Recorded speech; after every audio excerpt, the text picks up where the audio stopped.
because he's the acceptable monster at this time, like R. Kelly was the last time I sat on this couch.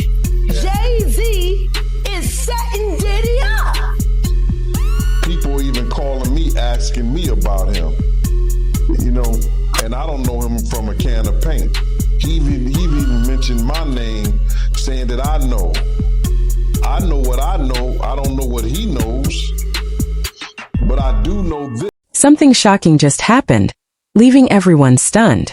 Jay-Z, known for staying calm and in control, suddenly appeared overwhelmed in a moment nobody expected. People were caught off guard watching him let go of his usual composure and show real emotion. It was hard to believe that someone so controlled could suddenly reach that point. The whole city is talking, trying to understand what could have caused such a sudden change. The biggest questions are still there. What pushed him past the limit he normally never crosses? And what has been hidden behind that calm image? One thing is clear. There may be more to this story than anyone knows. It seems to make a lot of people upset, you know, then a lot of people love my opinion. That's why you bring me on here. And I really appreciate that, brother. I just want to say this before we get started, Art, is that, you know, a lot of people think I came here to bring a black man down. And that's what I hear in the comments a whole lot. But it was nothing like that. You know, a black man didn't cuss a dead man's mother out. A black man didn't set his friends up and put them in a situation where they couldn't come home to their families no more. A black man didn't reach back and help the people that helped them make it up the ladder. It was Puffy. You know what I'm saying? I got tired of Puffy going on different platforms talking about how he loved the people that we was all with, how he loved the people that helped him, when in fact, none of that stuff was true. So my whole thing about it is, man, I appreciate your platform for letting me, you know, voice my opinion. And like I said, opinions like an asshole. Some of these cats out here get paid for their asshole. I get paid to give my opinion. Yeah, I feel you, man. I mean, yeah, you just on here giving your opinion, man. I mean, you was one of the people that was real close to the situation, so why not? Thank you, I appreciate that. So with that being said, right, the last interview me and you did was the day after the raid. And when you look at everything now, man, how you feel about everything? It's been like a week, you know, you knowing Diddy, you being around Diddy. Could you ever imagine that his houses would get raided for sex trafficking? Bro, you can't imagine no stuff like that. You understand? You can't think that because back then, he wasn't Brother Love. He was Puffy. All the way up until he became Diddy. So, his behavior... Let's keep going because whatever is happening with Jay-Z may be connected to much more than one difficult moment. Some rumors point back to his Marcy days, when simply getting through life meant dealing with pressures most people could never understand. Even years of success and platinum records could not erase the struggles that helped shape him. Add decades of fighting to stay at the top of one of the hardest industries, and it becomes clear that he has lived under pressure for a very long time. Questions have continued around his peace, relationships, and legacy. Even the famous elevator incident with Solange may have shown only part of what was happening behind the scenes. Under that calm exterior, the pressure may have been building for years. Jordan right now. Claudia Jordan don't ever mention my mother name. She mentioned it yesterday. Talking about why people are afraid to come forward. You mean like you? You was Diddy girl. Corey was Jay-Z girl. Why don't you claim your friend? Claudia.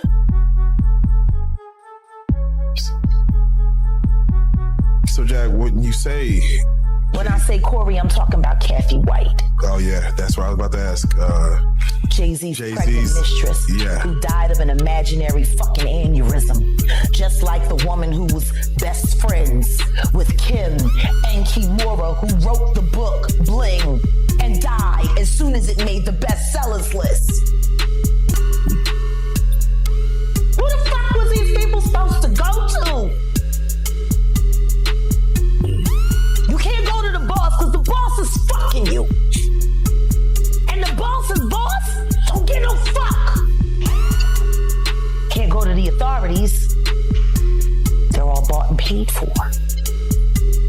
You could try to get a special prosecutor, but they'll just pay somebody to reassign him to another case. Where the fuck you go when you get over by the industry? Nowhere. That's where you go, nowhere. Which is where people like me step in. Right, I go to Diddy parties. So walk mother out! Cause ain't nobody stopping me when I come.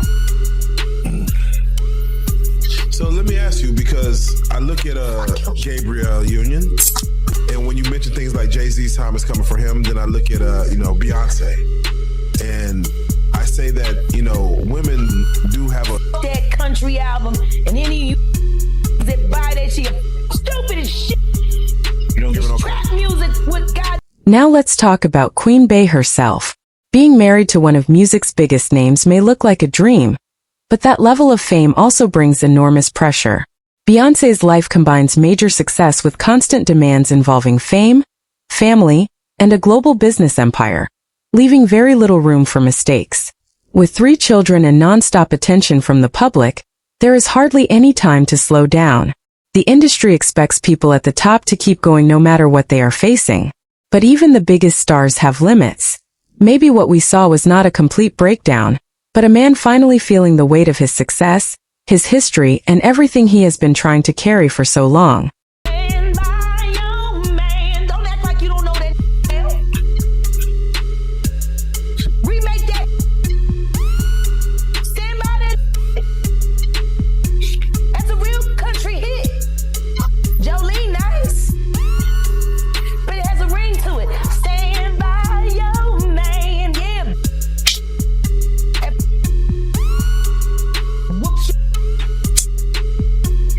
Respect you with other like Kathy Coriana White. All right, well, let's do it like was this. Actually carrying his baby while you was faking it.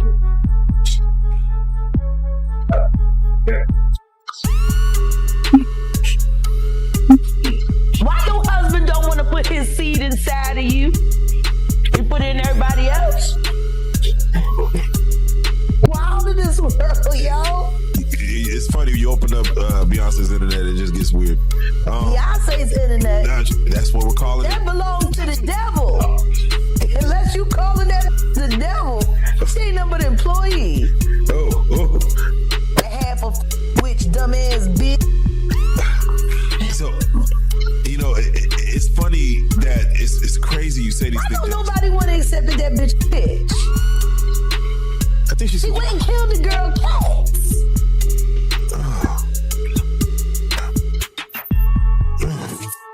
Okay. The girl went to court and charged her with extreme witchcraft. She was hypnotized.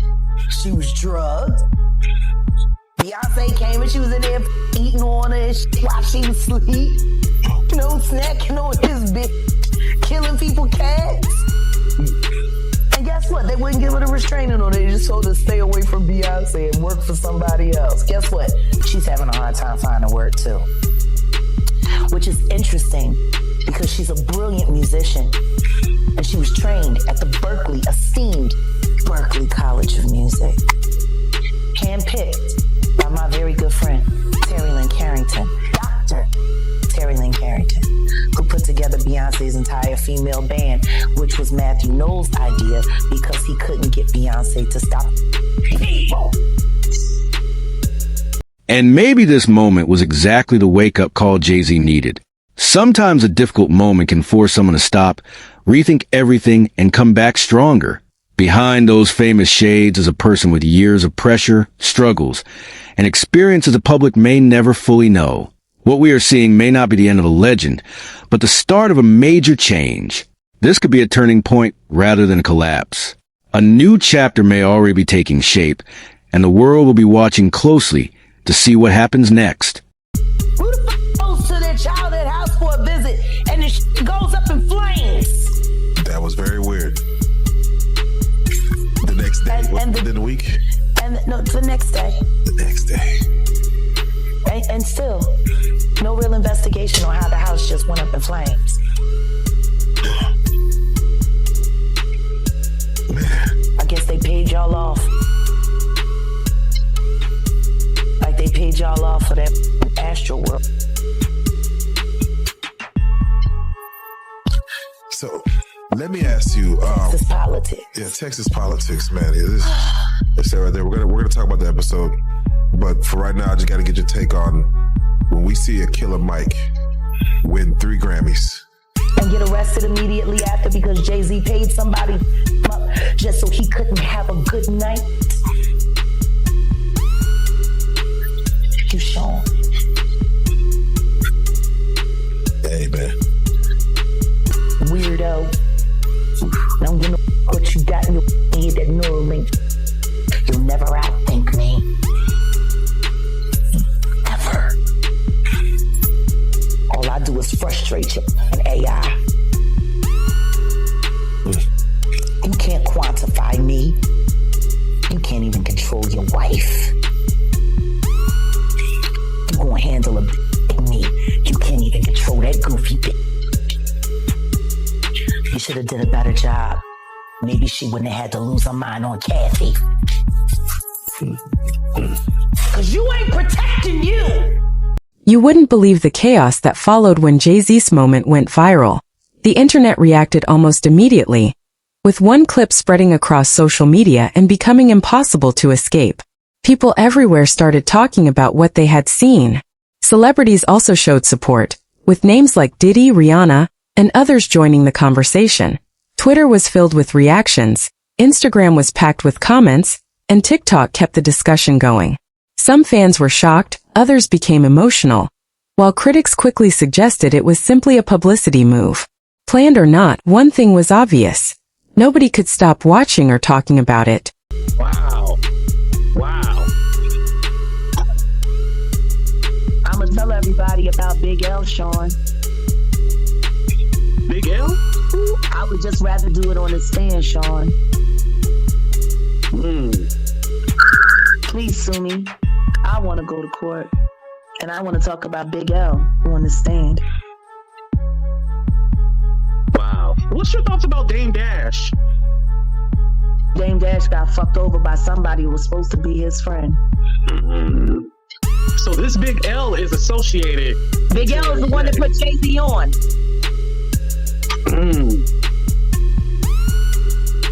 Wow.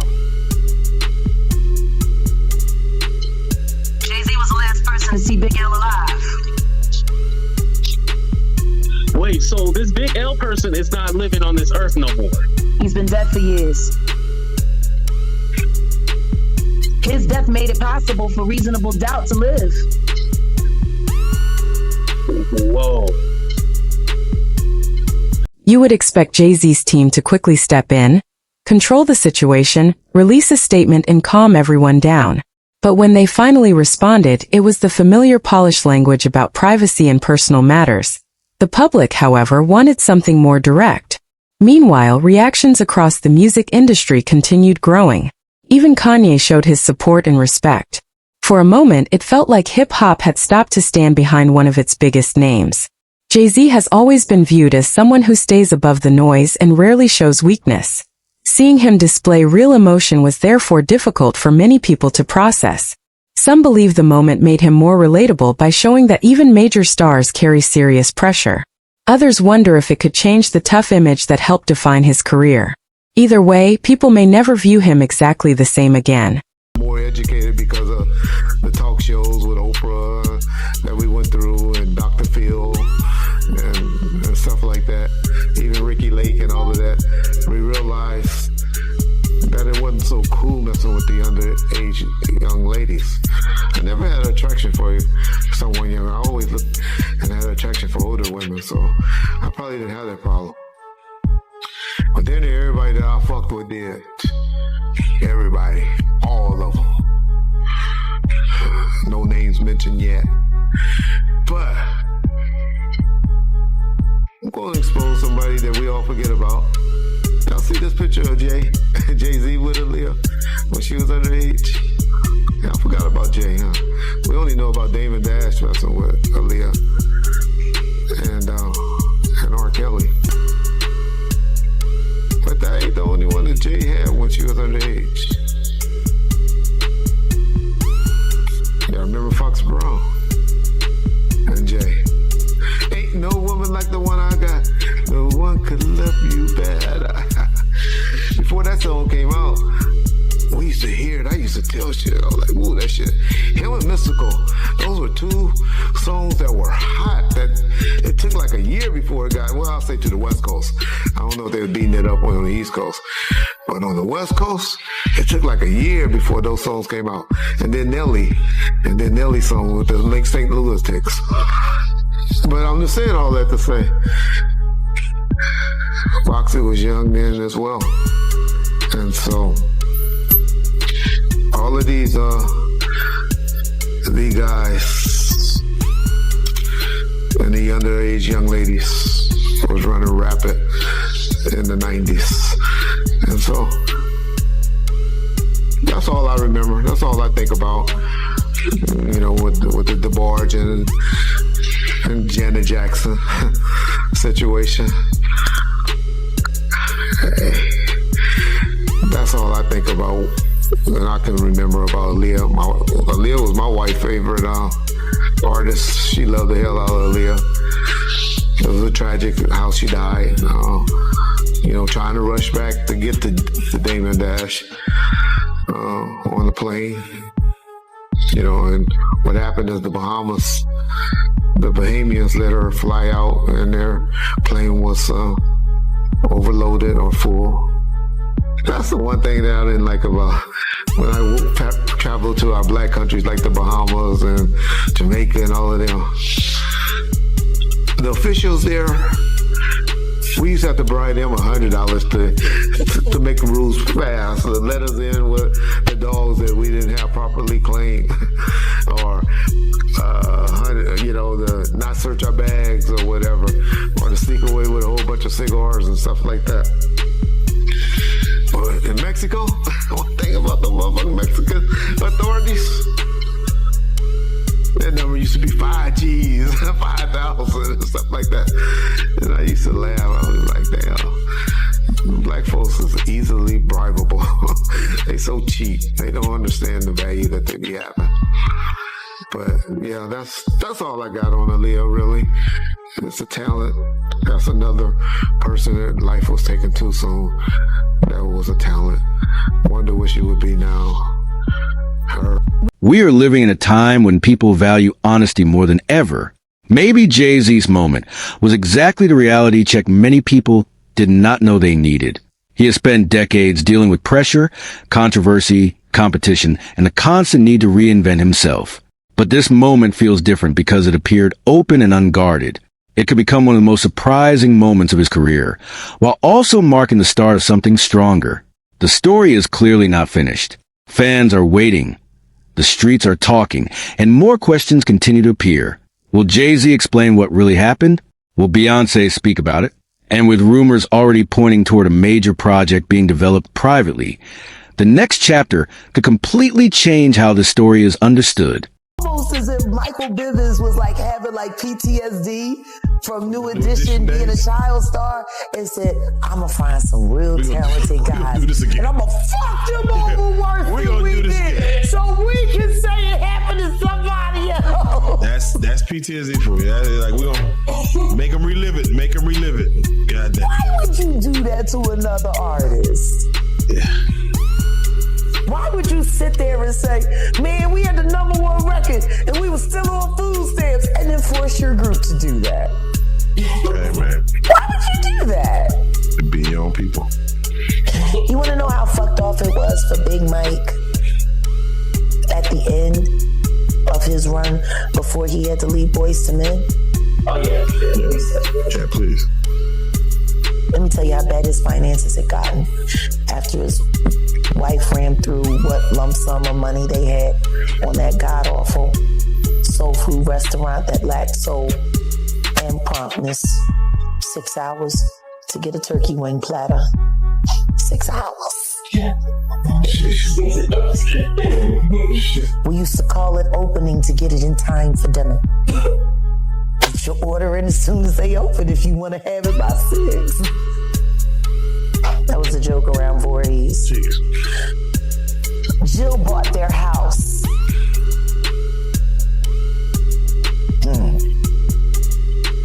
She got it cheap.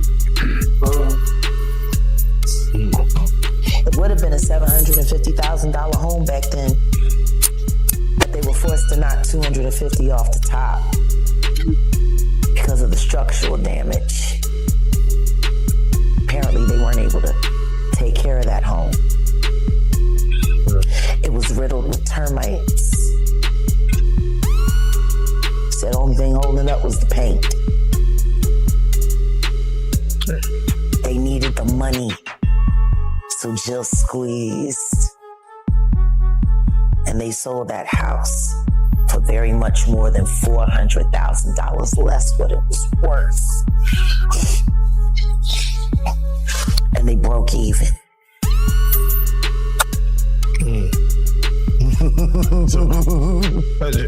Is it the way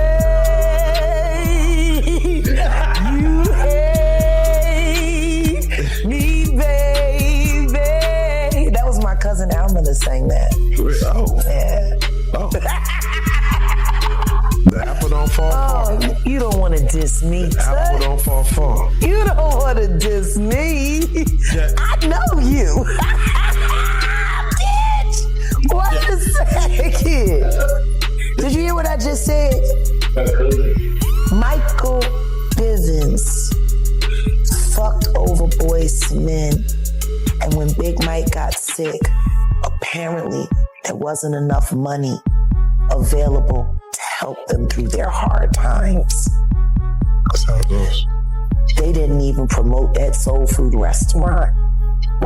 I mean, I can understand why it was some nigga shit, but maybe if they had got some real help, maybe they could have hired somebody to come in and help manage it. But no, they had to be a self-ran. Maybe this moment will encourage more artists to drop the image of being untouchable and speak honestly about what life behind fame can really feel like. That change will not happen overnight.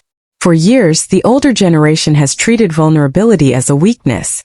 But a new attitude is starting to emerge, and people are beginning to understand that mental well-being can matter just as much as physical strength. The idea that everything must always look perfect is slowly disappearing.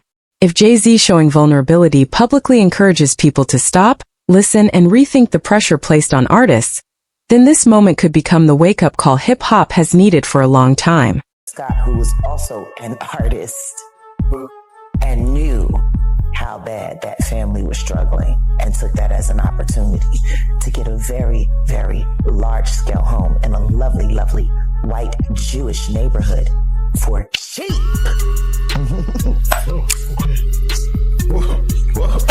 I mean, I'm just like, you could have said, I know you guys don't want to walk away from your home, but at least let me pay you full value because I got the money. And I want to see y'all be okay. She knew they were going to have to forfeit on that mortgage, and she squeezed. She was kinder to that damn dog. Oh, man. Putter? What's his name? Flutter, yeah. Putter, yeah. You gave the dog an idiot name and you wonder why he's shedding your shoe. The fuck is Plutter? What does that mean? Yeah, Oh, it's the sound his feet make. That's your fault, bitch. You named him nothing. How you gonna... Like, Flutter, I used to hate that shit. And he hated kids, and he barked at people's feet. Like, he was fucked up. Oh, man. I can see why Lizelle says she shouldn't make no babies. Oh, man. I mean, that was her husband. So, He should have known her best. yeah, let me She say wrote a whole this. song about it. It was a hit record. When you hear it, These are not birds. Oh, shit.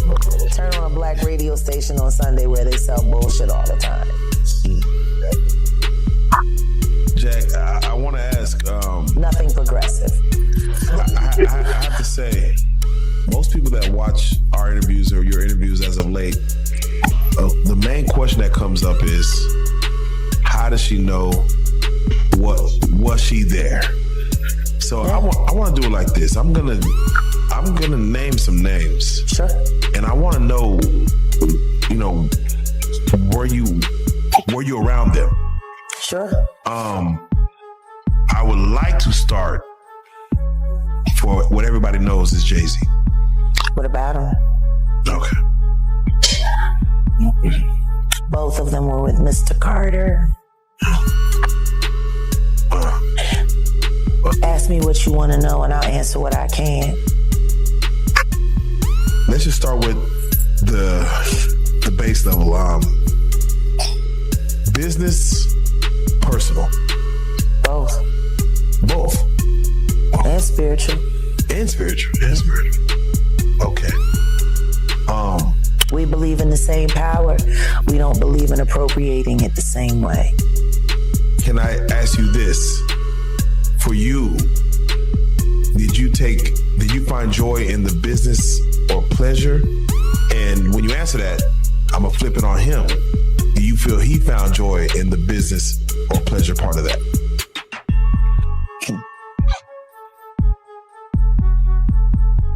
Or spiritual?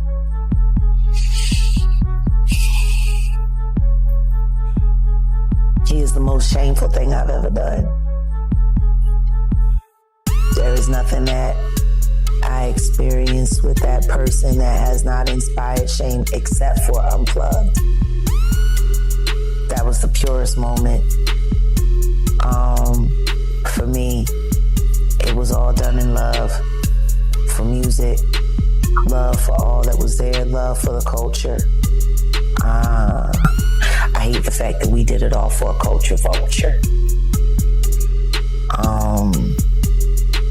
For someone who never truly had the capacity to appreciate that moment in time, to steal it from the masses, to hide it, to cloak it. I put it up on Philadelphia last year when we launched. You know how many people came to the network to see that show that they never got to see?